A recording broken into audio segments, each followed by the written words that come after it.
한국이 일본보다 5배 빠르다. 한국이 일본보다 느린 것은 존재하지 않는 세상입니다. 이미 오래되었고 쭉 유지될 것이며 미래의 격차는 더 크게 벌어질 것이 자명한데요. 그 속도의 격차 중에서 일본이 크게 느끼는 것은 바로 국민들에 대한 재난지원금입니다. 니케이 아시아는 한국이 일본보다 5배나 빠른 팬데믹 구호를 해냈다 보도하고 있는데요. 한국이 단 2주 만에 재난지원금 프로그램을 국민의 90%에 배포하는 데 성공하여 주민등록번호 시스템의 효율성을 보여주었다는 기사는 지난 9월 6일부터 1인당 25만 원의 재난지원금을 수혜자들에게 지급했고 서울시가 시민들에게 재난지원금을 전달한 속도는 2020년 5월 일본이 1인당 10만 엔을 전국적으로 배포한 속도에 비해 5배나 빠른 속도라는 것입니다.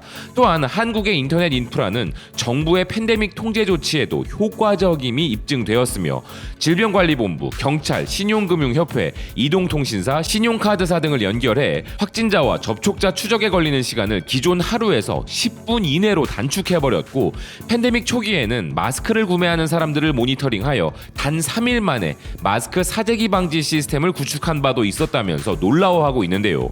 니케이를 비롯한 일본 주요 언론들이 한국이 빠르다는 것에 주목하는 이유는 현 일본 정부의 디지털 혁신이 개차반임을 간접적으로 돌려까기 위함인 것이죠.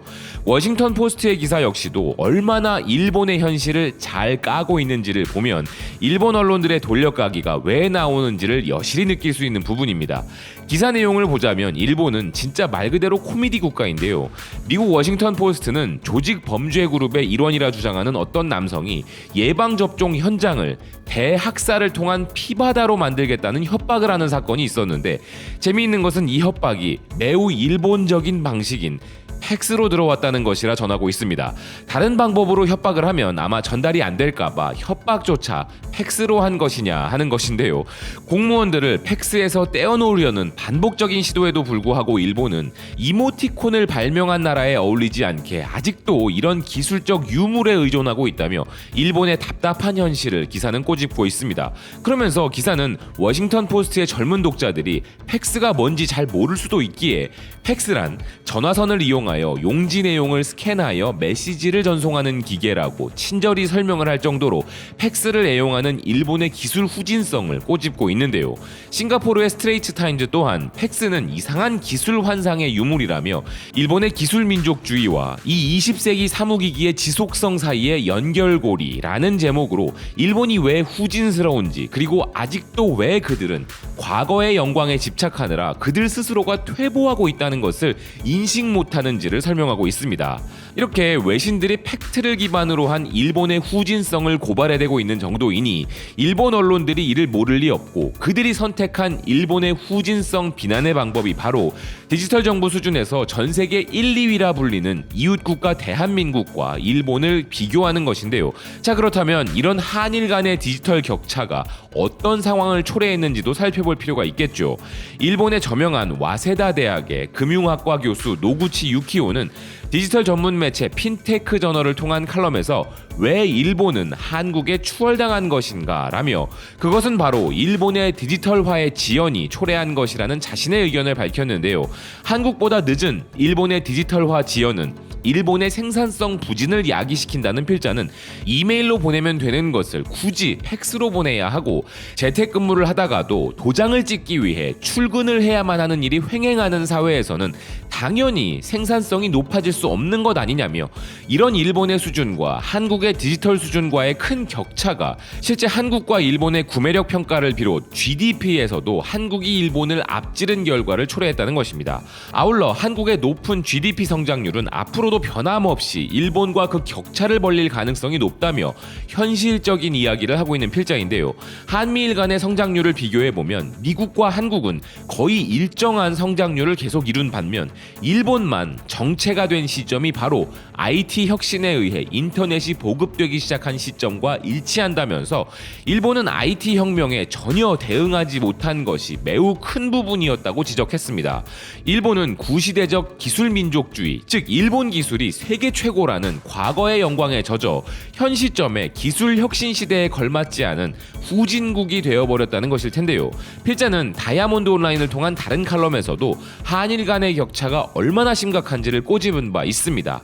맥도날드 햄버거의 가격으로 각국의 통화 가치를 나타낸 것을 빅맥 지수라고 하는데요. 이 빅맥 지수에서 1980년대 일본은 1위 국가였지만 2021년 빅맥 지수 순위를 보면 일본은 31위로 대추락한 반면 한국은 19위에 올라 일본보다 훨씬 높은 수준이 되어버렸다는 것입니다. 이 기사에 대해 일본 네티즌들은 일본은 현실을 모른다.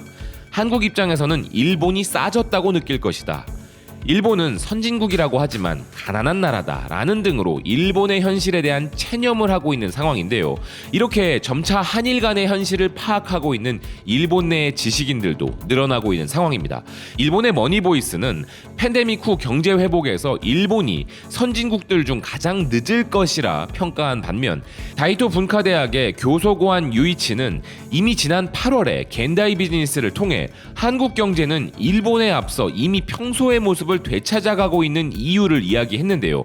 필자는 한국은 현재 잠재 성장률로 간주하는 3% 전후에 가까운 경제 성장 수치를 기록 중이고 GDP의 수준은 팬데믹 이전 수준으로 복원하고 있으며 경제 성장은 이미 본래의 순항 속도로 돌아왔다고 볼 수 있다면서 확진자 수는 증가하고 있을지 몰라도 경제에 대해서만큼은 이미 일본에 앞서 평상을 되찾았다고 봐야 한다 평가했습니다.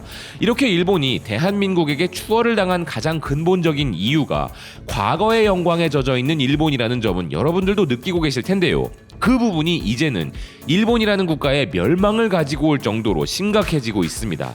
뉴스위크 재팬은 이란 출신으로 일본 국적을 취득하고 일본에서 컨설팅 업체를 운영하는 이시노 샤하란의 경험을 통해 일본의 심각성을 고발하고 있는데요. 그는 인터넷이나 스마트폰이 보급되지 않았을 무렵 일본에서 선불카드를 구매해 이란이나 노르웨이에 있는 가족들과 전화통화를 할 때면 당시 세계에서 벌어지는 일들에 대해 일본만 그 뉴스를 모르고 있고 일본 미디어들에서는 나오지 않고 있어 자신만 딴 세상에 사는 것 같았다는 것입니다.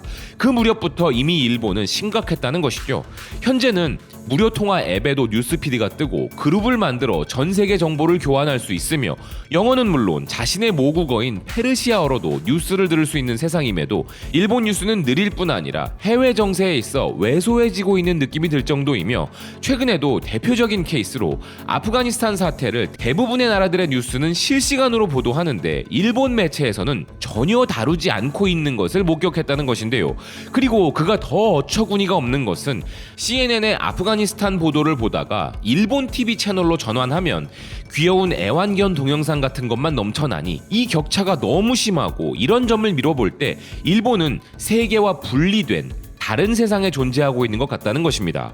그런 그가 일본에 대해 더 이상 희망이 없다고 보는 다른 이유는 일본 미디어들이 가장 많이 다루는 것이 일본이 얼마나 해외에서 칭찬받고 있는가 하는 것인데 그것도 고작 일본의 백엔숍이 훌륭하다, 일본 화장실이 훌륭하다, 일식이 매우 인기 있다라는 등의 일상적인 부분으로서 요즘도 일본에 왔던 올림픽 선수들이나 관계자들이 편의점 식사를 극찬하는 것이 최신 기사인데 과연 이런 말을 고지고대로 받아들이는 일본인이 존재하긴 하는지가 의문이라는 것인데요.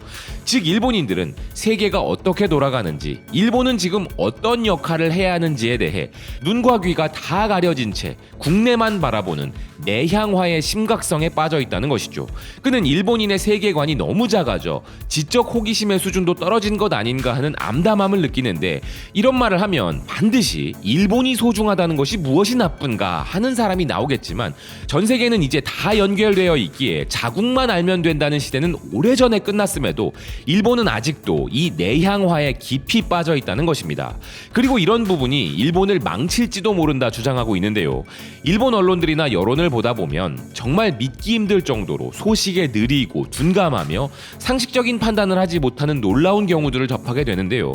같은 소식이라도 일본의 경우 최소 하루, 이틀은 한국보다 느린 것이 사실이며 심각한 경우 한 달 전 소식, 1년 전 소식을 최신 소식인 것 마냥 전하기도 하고 그나마도 일본인들이 듣기 불편할 소리나 전하고 싶지 않은 소식들은 철저히 감춰서 전달하는 경우가 태반입니다. 그러니 아직도 우리가 독도에 구조물을 설치 설치하지 못하게 하겠다고 하는 정신 나간 소리를 하는 총리 후보가 존재하고 그런 의견이 국민들의 지지를 받는 것인데요. 마치 아직도 태평양 전쟁 중인 것 마냥 시간이 멈춰버린 일본. 그들의 이런 정신세계는 일본이라는 국가의 발전을 멈추게 만들었습니다.